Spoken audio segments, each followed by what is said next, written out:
ఇచ్చిన దేవాది దేవునికి నా వందనాలు. పాస్టర్ గారికి, చేరువచ్చిన మీ అందరికీ శుభాకాంక్షలు మీ అందరికీ యేసు నామంలో తెలియజేయుచున్నాను. దేవుడు నన్ను ఇక్కడ నిలబెట్టినందుకు, ఎన్నిక లేని నన్ను ఆయన నన్ను ఇక్కడ నిలబెట్టి గొప్ప అవకాశాన్ని, ధన్యతను ప్రభువు నాకు దయచేసినందుకు మరొకసారి ఆయనకు వందనాలు, స్తుతులు చెల్లిస్తున్నాను. 3వ మాటను మనం ధ్యానించుకుందాం. యోహాను సువార్త 19వ అధ్యాయం 26-27 వచనములు. యేసు తన తల్లియు తాను ప్రేమించిన శిష్యుడును దగ్గర నిల్చుండుట చూచి, అమ్మా, ఇదిగో నీ కుమారుడు అని తల్లితో చెప్పెను. తరువాత యేసు శిష్యుని చూచి, ఇదిగో నీ తల్లి అని చెప్పెను. ఆ గడియ నుండి ఆ శిష్యుడు ఆమెను తన ఇంట చేర్చుకును. ప్రార్థించుకుందాం. ప్రేమగల తండ్రి, కృపగల తండ్రి, దయగల తండ్రి, నీ బంగారు పాదాలకు వేలాది వందనాలు, కృతజ్ఞతలు, స్తుతులు, స్తోత్రాలు చెల్లించుకుంటున్నాం ప్రభా. ఈ యొక్క మధ్యాహ్న కాల సమయంలో తండ్రి నాయన నన్ను ఇక్కడ మీరు నిలవబెట్టిన విధానాన్ని బట్టి వందనాలు ప్రభా. ఏ యోగ్యత లేని నన్ను నాయన అర్హునిగా చేసి ప్రభా నాయన నీ యొక్క వాక్కును నాయన ధ్యానించడానికి ఇచ్చిన గొప్ప అవకాశాన్ని బట్టి వందనాలు, స్తుతులు, స్తోత్రాలు ప్రభా. నాయన మీరు నన్ను వాడుకొని నాయన నీ యొక్క సాక్షిగా నిలబెట్టుకొని ప్రభా నాయన నీ నామం మహింపరచుకోమని అడుగుతున్నాం తండ్రి.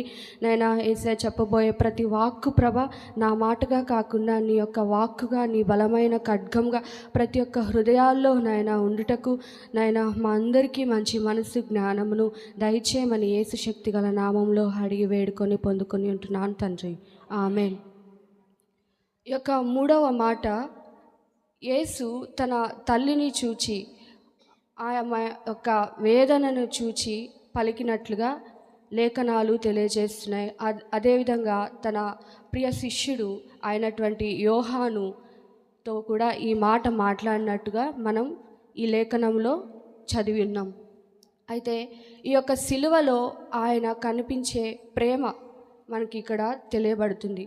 అదేవిధంగా మరి ముఖ్యంగా ప్రభు మనల్ని మరిచిపోడు అనే గొప్ప ఆయన సందేశాన్ని మనకి ఇక్కడ తెలియజేస్తున్నాడు. ప్రభువు మనల్ని మర్చిపోడు, ఎందుకంటే ఆయన మనల్ని కనియున్న దేవుడు.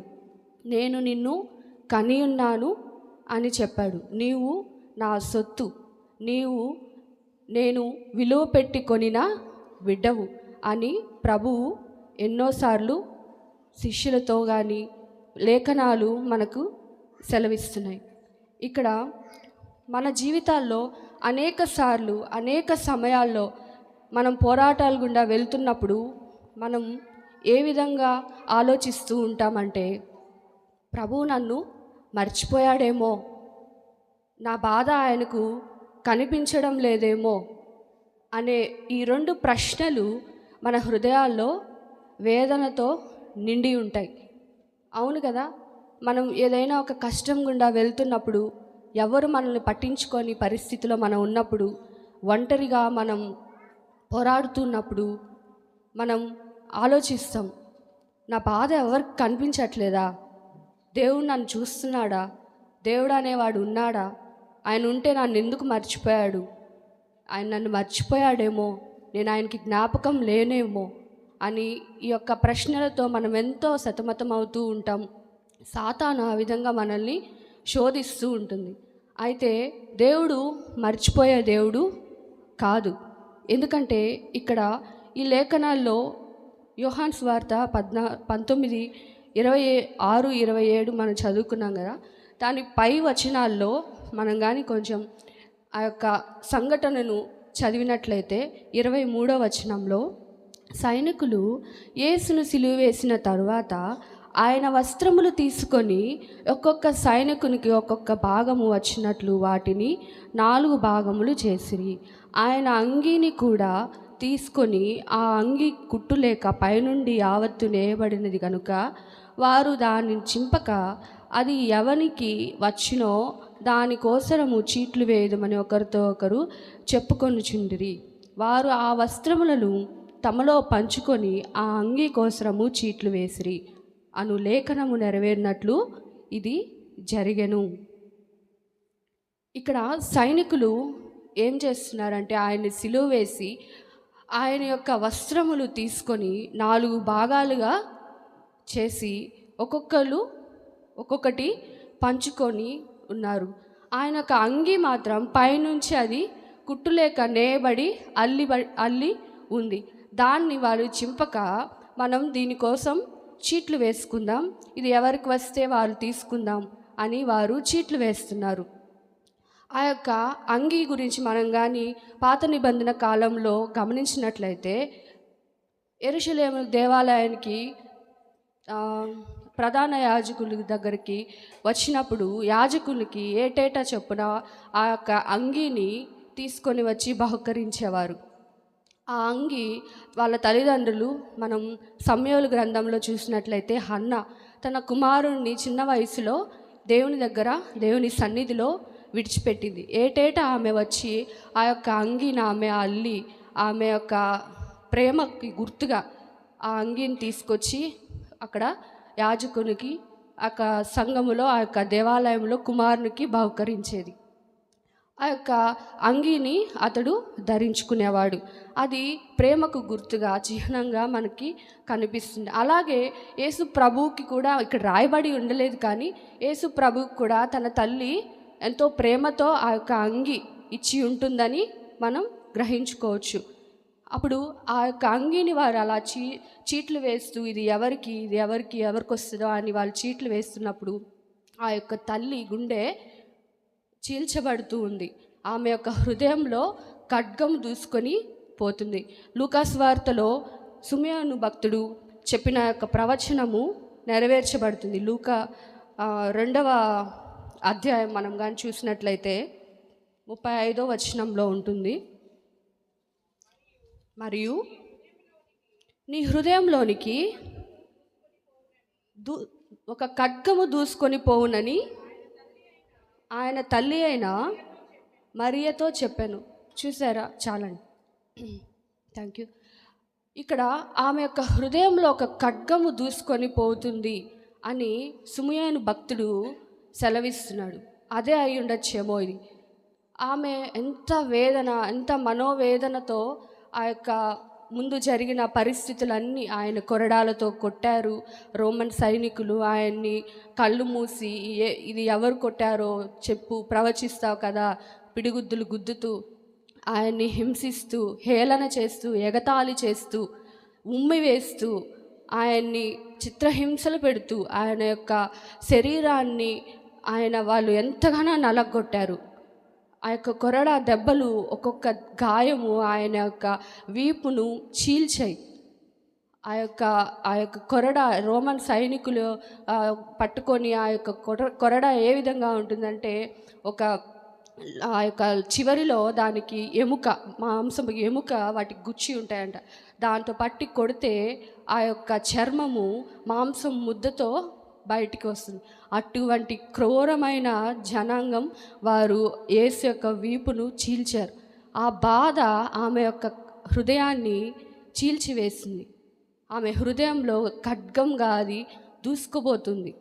ఆమె బాధను ఎవ్వరు చూడట్లేదని ఆమె ఎంతగానో నలిగిపోతుంది. ఈ విధంగా అక్కడ ఆమె శ్రమపడుతూ ఉంది. మరియా అదేవిధంగా మరోవైపు యోహాను, ఆయన ప్రేమించిన ప్రియ కుమారుడు అని ఇక్కడ ఎందుకు చెప్తున్నానంటే, ఆయన అనేక సార్లు యోహాను యేసుతో తన రొమ్మును ఆనుకొని ఉండేవాడు. మనము యేసుని అప్పగించే ముందు చూసినట్లయితే యోహాను సువార్త 13వ అధ్యాయము 23వ వచనంలో, ఆయన శిష్యులలో యేసు ప్రేమించిన ఒకడు యేసు రొమ్మున ఆనుకొనుచుండెను గనుక ఎవరిని గూర్చి ఆయన చెప్పానో అది తమకు చెప్పుమని సీమోను పేతురు అతనికి సైగ చేసెను. ఏమని అడుగుతున్నారు సీమోను పేతురు అంటే, నన్ను మీలో ఒకడు అప్పగించబోతున్నాడు అని యేసయ్య శిష్యులతో ఉన్నప్పుడు చెప్తున్న మాట ఇది. అప్పుడు పేతురు యోహాను వైపు చూచి ఏమంటున్నాడంటే, ఎవరో నీకు తెలుసు కదా, ఎందుకని రొమ్మున ఆనుకొని ఉండే శిష్యుడితడు, అందుకని సైగ చేస్తున్నాడు, ఎవరో చెప్పు అని సైగ చేస్తున్నాడు. అంత ప్రేమించినటువంటి, అంటే ఆయన హృదయ రహస్యాలు కూడా ఆ యొక్క శిష్యునికి తెలుసు అన్నమాట. అంత ప్రేమించిన శిష్యుడు. మనం ఎంత ప్రేమించిన వ్యక్తుల్ని కానీ, మనం ఎంతో ఇష్టపడిన తల్లిదండ్రుల్ని కానీ మనం కోల్పోతున్నప్పుడు కానీ, వారు పడుతున్న బాధలు చూసినప్పుడు మనకి ఏ విధంగా అనిపిస్తుంది? ఎంతో వేదన, మన హృదయము గాయపరచబడి, మన హృదయంలో ఎంతో వేదన, మనం ఇంకా జీవించలేము, మనం ఒంటరి వారు అయిపోతాం, నాకు ఇంక తోడెవ్వరు లేరు అనే ఒక మనోవేదనతో కృంగిపోతూ ఎవరికి చెప్పుకోలేని బాధలో మిగిలిపోయి ఉంటూ ఉంటాం. ఆ సమయంలో యోహాను కూడా అలాగే ఉన్నాడు. తల్లి యోహాను ఆ విధంగా ఉన్నారు. వారిని చూచి ప్రభు ఈ విధంగా సెలవిస్తున్నాడు. మొదటిగా తల్లితో ఆయన చెప్తున్న మాట, యేసు తన తల్లియు తాను ప్రేమించిన శిష్యుని దగ్గర నిల్చుండుట చూచి, అమ్మ ఇదిగో నీ కుమారుడు అని తన తల్లితో చెప్పెను. యేసయ్య తన తల్లితో చూచి, ఆమె యొక్క వేదనను చూచి ఆయన చెప్తున్న మాట, ఆయన మర్చిపోయే దేవుడు కాదు అని, నేను నిన్ను మర్చిపోలేదమ్మా అని ఆయన తెలియజేస్తున్నాడు. ఆమె యేసయ్య పుట్టక ముందు ఎన్నో అవమానాలు పొందింది. ఈమె కన్యకగా ఉండి గర్భం ధరించుట ఎంత అవమానము, నలుగురు మాట్లాడుకుంటూ ఏ విధంగా ఆమెను అపహసించి ఉండవచ్చు. యేసయ్యను ఆమె ఆ యొక్క నవమాసాలు మోసేటప్పుడు ఆమెలో ఎన్నో వేదనలు, ఆక్రందనలు వచ్చి ఉంటాయి. అవన్నీ కూడా యేసయ్యకి తెలీదా? తెలుసు. ఇంత అవమానము ఆమె పొందింది. ఇప్పుడు యేసు ఆయన కుమారుడు, ఆమె కుమారుడు నేరస్తుడు, ఒక ఆయన అపరాధిగా ఆయన నిలబడి ఆయన్ని సిలువేశారు. ఈమె కొడుకు పలానా నేరస్తుడు అంటే ఏ తల్లికైనా హృదయం పగిలిపోతుంది కదా. ఇప్పుడు మరణించినప్పుడు కూడా ఆమె ఆ యొక్క అవమానాలు, ఆ మాటలు పొందుకోవాల్సి వస్తుంది. ఆ మాటలు ఆమె హృదయాన్ని ఇంకా గాయపరుస్తాయి. ఆమె ఒంటరైపోతుంది. అప్పటికే ఆమెతో యోసేపు కూడా చనిపోయి ఉన్నారు అని చరిత్ర చెప్తుంది. కాబట్టి ఆమెకు ఎవరు లేరు. ఆమె సహోదరులు, అంటే సిలువ దగ్గర వచ్చి ఉన్న మరియ సహోదరులు, తర్వాత క్లోపా భార్య అయిన హోసన్న, సూజన్న, వీళ్ళందరూ ఆమెతో ఉన్నారు. వాళ్ళతోనే ఆమె ఉంది, కానీ యోసేపు ఆమెతో లేడు. కాబట్టి కొడుకు కూడా చనిపోతున్నారు. ఆయన ఆత్మీయ కుమారుడు అయినప్పటికీ కూడా, ఆమెకి ఎంతోమంది పిల్లలు ఉన్నప్పటికీ కూడా వాళ్ళు కూడా వారిని వదిలి వెళ్ళిపోయినట్లుగా లేఖనాలు తెలియజేస్తున్నాయి. అంటే యేసయ్యని వాళ్ళు ఎంతగానో హేళన చేస్తూ ఆయన్ని పట్టించుకునేవారు కాదు. ఆ విధంగా వాళ్ళ యొక్క సహోదరులు, అన్నలు కూడా, తమ్ముళ్ళు, వీళ్ళందరూ కూడా ఉండేవారు. అది చూసినప్పుడు ఆయనకు ఇంకా నా తల్లి ఒక్కటే అయిపోతుంది అనే వేదన ఆయన గ్రహించుకొని, ఆయన యేసయ్య ఆమెతో చెప్పి ఆమెను యోహానుకి అప్పగించాడు. యోహాను ఆమె బాధ్యతను తీసుకునే విధంగా, ఆయన ఎంత ప్రేమమయుడంటే మనల్ని మరిచిపోయే దేవుడు కాదండి. యెషయాలో 49వ అధ్యాయము 21వ వచనంలో చూద్దాం ఒకసారి.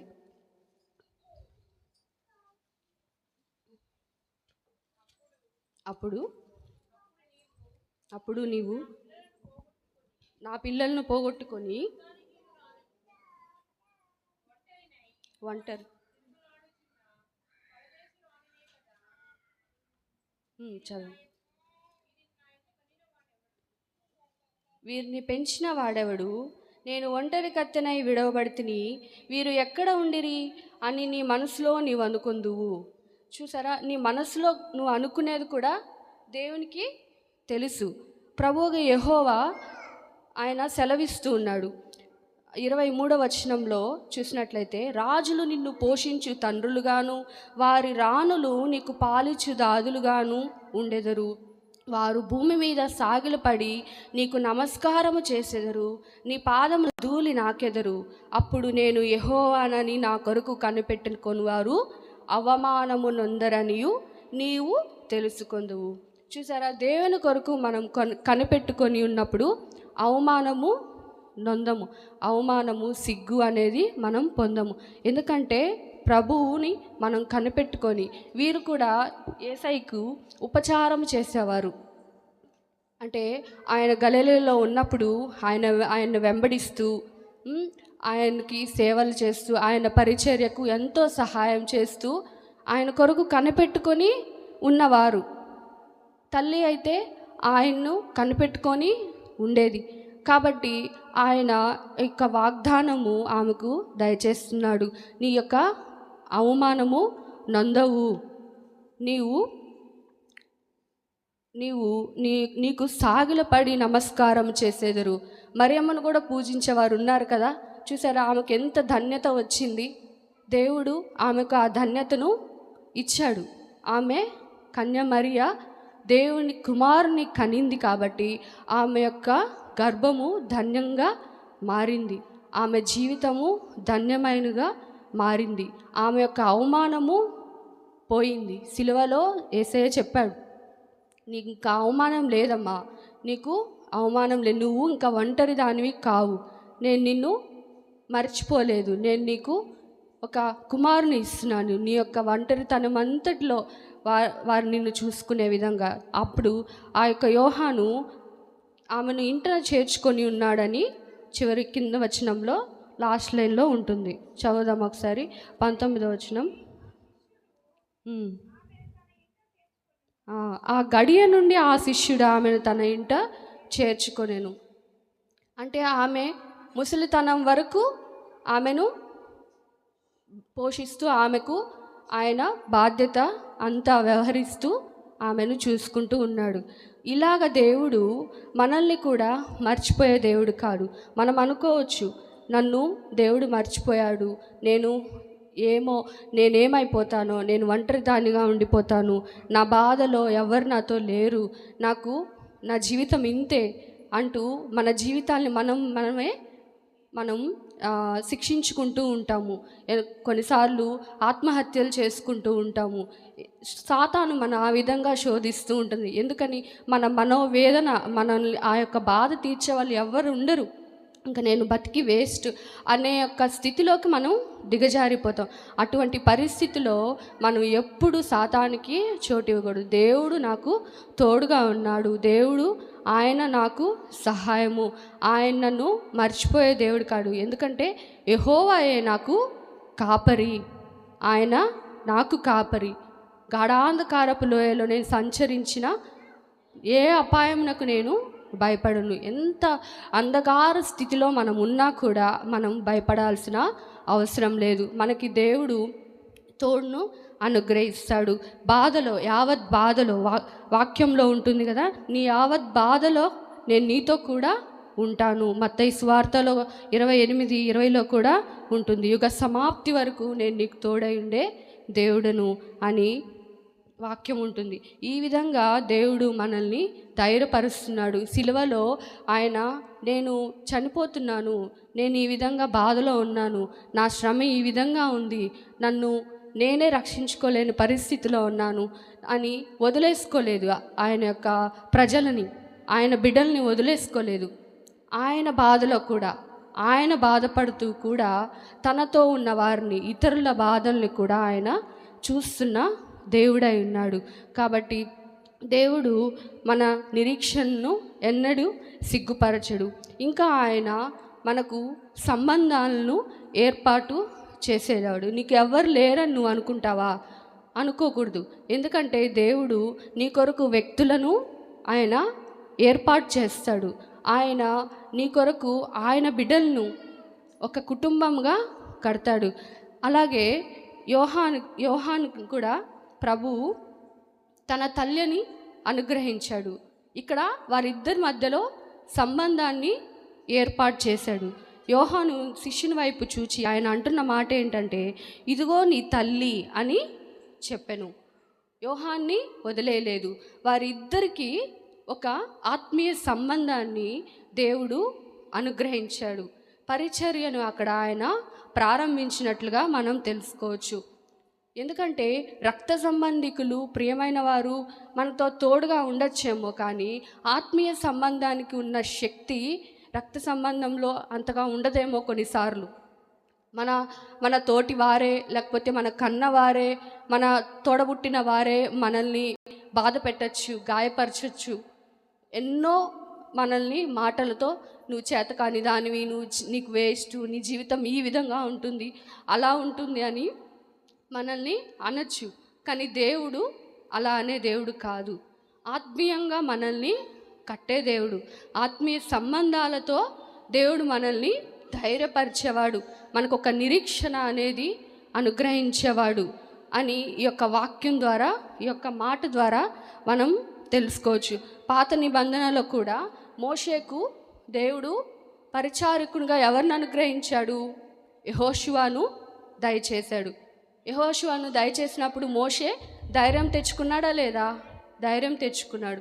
అప్పటి వరకు మోషే నేను నత్తివాడను, నేను చేతకాని వాడను, నేనేం చేయలేను, నోటి మాంజము గలవాడను ప్రభువా అని ఎన్నో సాకులతో, భయంతో, ఇంతమందిని నేను నీ యొక్క పాలు తేనెలు ప్రవహించు దేశానికి తీసుకెళ్ళగలనా అనే భయంతో ఆయన ఉన్నాడు. కానీ యెహోషువను ఆయనకి తోడుగా పరిచారకుడిగా పెట్టినప్పుడు ఆయన ఎంతో బలము పొందుకొని ఉంటాడు. కాబట్టే వారందరినీ కానాను దేశానికి తీసుకెళ్ళి వెళ్ళగలిగాడు. అలాగే దేవుడు మనకు కూడా దయచేస్తాడు. పౌలుకి శీలని దయచేశాడు. ఆయన ఆత్మీయ పరిచర్యలో పౌలు ఏ విధంగా మొదట ఉన్నాడు, ఎన్నో హింసలు, క్రూరంగా ఉండి ఆయన ఉన్నప్పుడు ప్రభు ఆయన్ని పట్టుకొని ఆయన పిలుచుకున్నప్పుడు శీలను ఆయనకి బాధ్యతగా, ఆయన పరిచారకుడు, స్నేహితుడిగా దయచేశాడు. అప్పుడు వారిద్దరు పరిచర్య గొప్పగా సాగింది. ఈ విధంగా దేవుడు వ్యక్తుల్ని ప్రభు మనకు దయచేస్తాడు. నువ్వెప్పుడు ఒంటరి వాడిని అని అనుకోకూడదు. దేవుడు మనకు తోడు